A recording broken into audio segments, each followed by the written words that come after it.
Muy buenos días, bienvenidos a Directo América de France 24. Yo soy Elena Lozano y todo lo que verá a continuación es noticia. Iniciamos.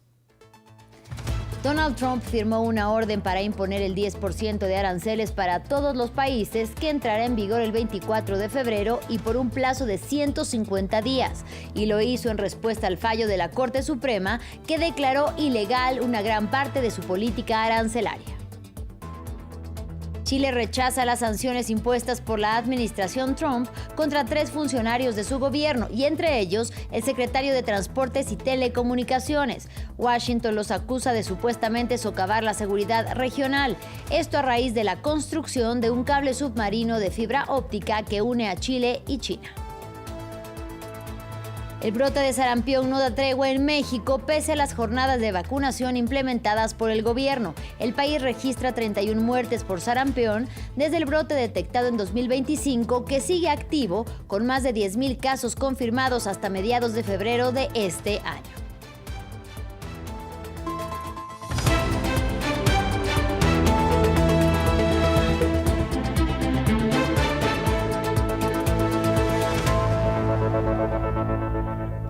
Iniciamos en Washington, D.C. Desde la oficina oval, Donald Trump firmó una orden para imponer el 10% de aranceles para todos los países que entrará en vigor el 24 de febrero por un plazo de 150 días. Y lo hizo en respuesta al fallo de la Corte Suprema que declaró ilegal gran parte de su política arancelaria. El máximo tribunal de la Unión Americana consideró que se extralimitó en su autoridad al imponer aranceles bajo una ley destinada a usarse solo en casos de emergencias nacionales.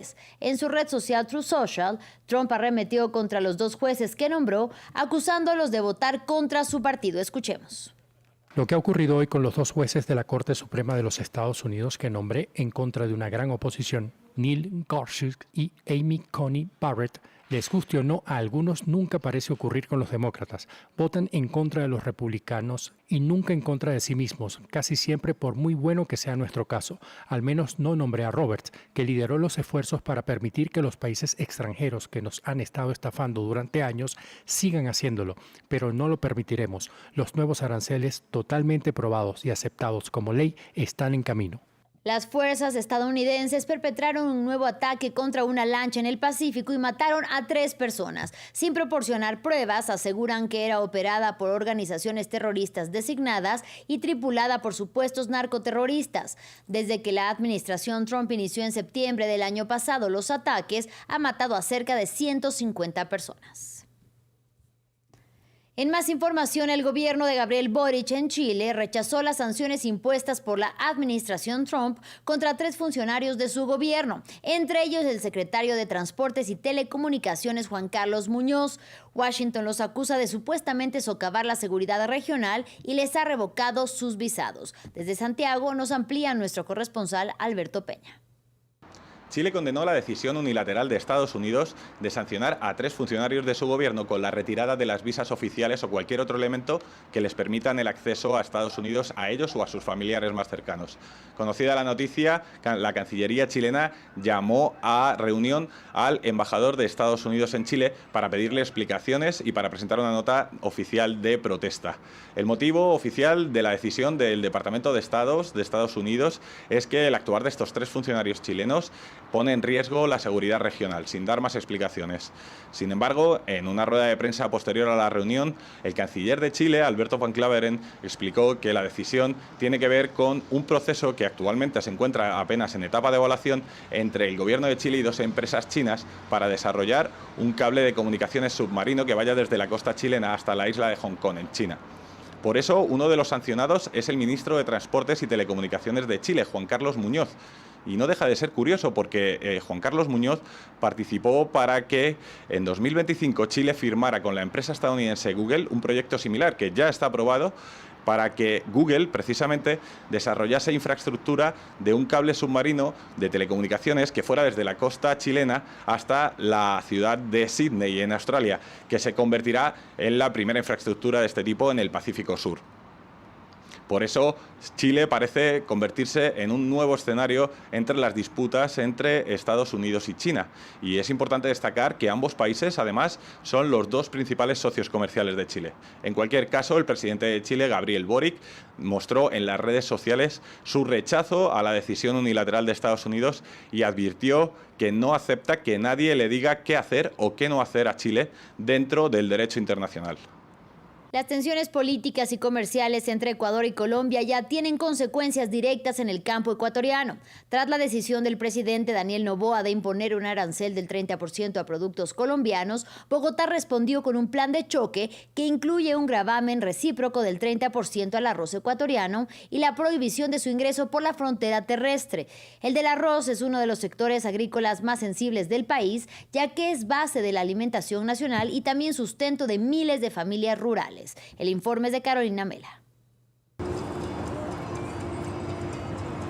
En Daule, una pequeña localidad en la costa ecuatoriana, generaciones enteras han vivido del arroz. Segundo Tello nació en medio de estos arrozales, pero ahora tiene que buscar más fuentes de sustento que sus cultivos. El cambio climático y el aumento de los insumos ya habían complicado la situación, pero la guerra arancelaria entre Ecuador y Colombia tiene en jaque a las familias arroceras de esta zona. Que la agricultura no está dando, entonces yo como tengo otro trabajo, yo invierto para ayudarme para la casa, pagar luz, todo del trabajo que tengo, pero el que no tiene, solo mide de ahí nomás. El arroz se clasifica en grano corto y grano largo. De esa diferencia depende el precio, que ha bajado aún más por el anuncio de Colombia de imponer un arancel del 30% al arroz ecuatoriano.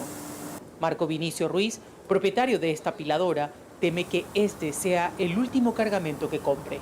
Prácticamente nos quedamos con todos los stocks parados porque Colombia era nuestro vecino inmediato que estaba haciendo las compras, aunque si no era el mejor precio, como se lo digo, pero nos ayudaba a evacuar el excedente, porque la producción sale un poco para Colombia y el resto se consume internamente y eso hace que los precios se mantengan. La medida colombiana también restringe el paso terrestre por la frontera. Para José Luis García, dirigente del Comité de Defensa del Agricultor, el riesgo es que cuando el comercio formal se bloquea, el contrabando encuentra espacio. Y los colombianos que saben de la calidad, que lo han probado y que se han abastecido toda su vida, van a ver la forma de ingresarlo. Y es una situación también que hacemos un llamado al gobierno de Colombia para que lo analice. O se incrementa la informalidad, que es algo que no queremos. Toda la cadena de producción de arroz genera cerca de 300.000 empleos. Dinamiza pequeñas poblaciones rurales que viven de los cultivos. Los productores calculan que el impacto total podría alcanzar los 75 millones de dólares si la crisis se prolonga.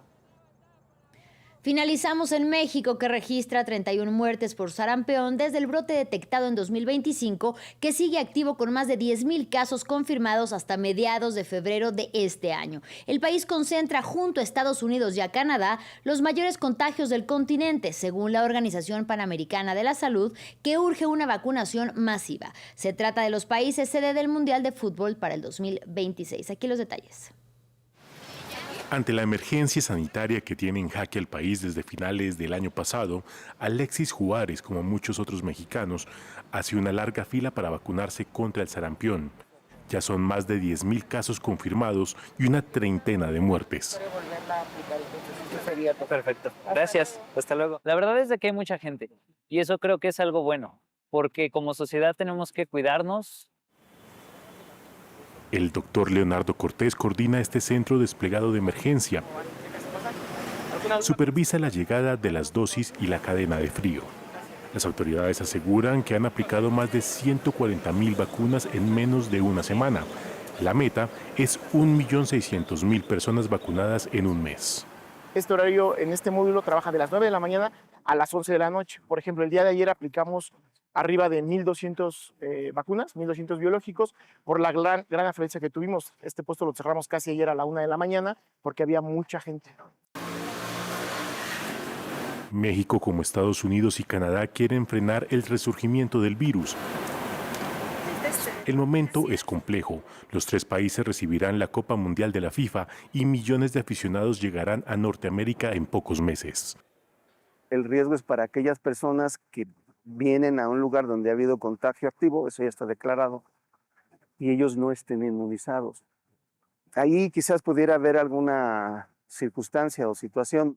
Un grupo independiente de expertos convocado por la OPS se reunirá en abril para revisar la situación. De esa evaluación dependerá si México mantiene o pierde su estatus de país libre de sarampión luego de 3 décadas. Fin del informativo. Gracias por su compañía y hasta la próxima.